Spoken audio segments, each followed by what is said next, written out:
જૂનાગઢમાં મહાશિવરાત્રિના મેળામાં લાખો માણસો ઉમટી પડ્યા હતા, જેમાં જૂનાગઢ એસટીને 29.25 લાખની વધુ આવક થવા પામી છે।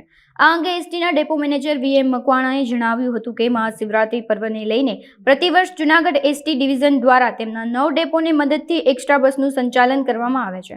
આ વર્ષે પણ નવનિયુક્ત ડિવિઝનલ કંટ્રોલર એમબી રાવલના માર્ગદર્શનમાં એક્સ્ટ્રા બસનું સંચાલન કરવામાં આવ્યું હતું। મેળાને લઈ એસટી બસ સ્ટેશનથી ભવનાથ સુધી 75 મિની બસ તેમજ 210 મોટી બસ દોડાવાઈ હતી।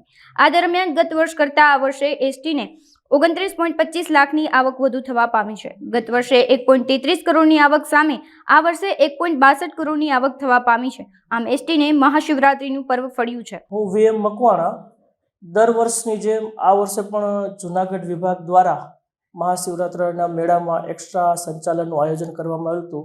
જૂનાગઢ વિભાગના 9 ડેપો કે જે વેરાવળ, બાટવા, ધોરાજી, પોરબંદર અને કેશોદ દ્વારા પણ એના પોતપોતાના ડેપોમાંથી એક્સ્ટ્રા સંચાલન કરવામાં આવેલ, તેમજ જૂનાગઢ ડેપોમાંથી પણ જૂનાગઢથી ભવનાથ માટે અને જૂનાગઢથી અન્ય જે ક્ષેત્ર જે છે અન્ય શહેરોમાં પણ એક્સ્ટ્રા સંચાલન કરવામાં આવેલ।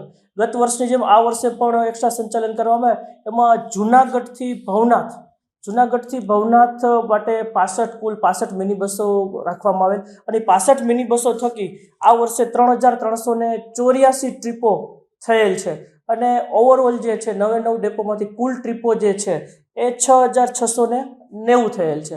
અને જૂનાગઢ વિભાગની આવક જોઈએ તો આ વર્ષે જે છે ગત વર્ષે જે છે 1,33,35,987 હતી અને આ વર્ષે જે આવક જે છે એ 1,62,61,499 થયો છે, જે ગત વર્ષ કરતાં જે 29,25,512 વધુ છે।